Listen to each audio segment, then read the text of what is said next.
Un tour sur le web, comme vous en faites tous les jours. Vous ne vous doutez de rien, mais vous êtes sur écoute.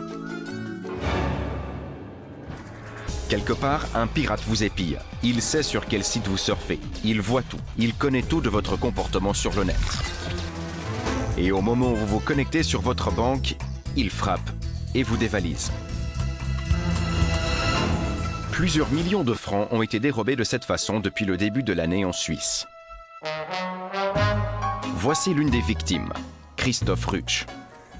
C'est bon, tu as effectué les paiements, Nadine? Oui, c'est bon. Ok, c'est grâce à mon assistante qui, le lendemain, a checké les comptes, qu'elle s'est rendue compte qu'il y avait une opération frauduleuse qui a été effectuée. Près de 15 000 francs, c'est la somme volée récemment à Christoph Rutsch. C'est pas tous les jours qu'on voit un montant pareil disparaître. Tout a commencé quand il a ouvert un spam, un email dont il ne connaissait pas l'expéditeur. Pas de chance, il contenait un virus qui a permis aux pirates de l'espionner. Je me suis logué et j'ai reçu un message de maintenance du système.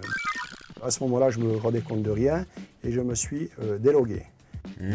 En fait, le message provenait du pirate et non de la banque. C'est l'astuce qui lui a permis d'effectuer un virement en toute tranquillité.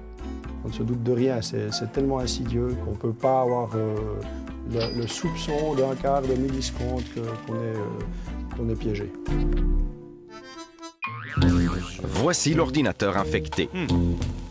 On va l'abattre. La banque a immédiatement remboursé la somme volée.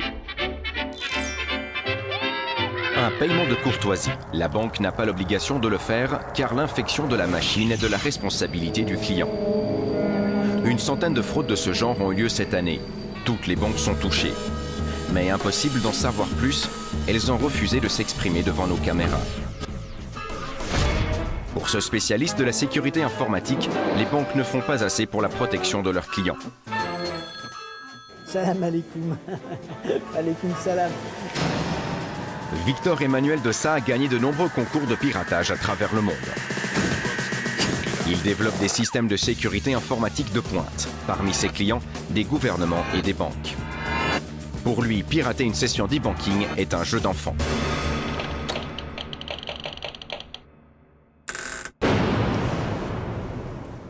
L'utilisateur ne peut malheureusement rien faire pour se prémunir contre ce type d'attaque. Démonstration. À sa gauche, l'ordinateur de la victime et à droite, celui du pirate. Le pirate a déjà envoyé un spam contenant un virus. L'ordinateur est constamment espionné. Quand la victime se connecte, le pirate récupère les codes d'accès. Les informations utiles aux pirates sont l'URL, que l'on peut voir en fait sur la barre d'adresse, et ensuite les cookies. Les cookies contiennent les codes d'accès au compte de la victime. Le tour est joué, le pirate est connecté. Et sur l'écran de la victime, rien de suspect. Elle est toujours en communication avec la banque. Mais tout à coup, le pirate coupe le lien et prend le contrôle. C'est relativement simple. On a besoin d'aucun appareil bien particulier ou alors d'aucun logiciel bien particulier. Aujourd'hui, malheureusement, c'est à la portée de n'importe qui. Oui. Reste au pirate à récupérer l'argent. Voici une méthode. Avant de pirater le compte, il a envoyé des spams à travers le monde, comme celui-ci. Avant sa mort, mon père m'a secrètement légué 12 millions de dollars. Il a souhaité que je cherche un associé étranger pour transférer cet argent. Je suis disposée à vous offrir 15% de mon héritage après le transfert de ces fonds. Les naïfs qui répondent et qui reçoivent l'argent sur leur compte deviennent complices de blanchiment. Car au final, tout retourne aux pirates. Et le pirate, souvent, disparaît dans la nature. Nous sommes à la centrale pour la sécurité de l'information à Berne.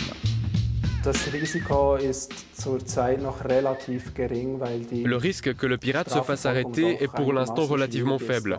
Les poursuites judiciaires sont assez difficiles. Il faut bien se rendre compte que ce sont des réseaux criminels internationaux et ils se trouvent rarement en Suisse. Rudi Ritz se tient au courant des derniers spams.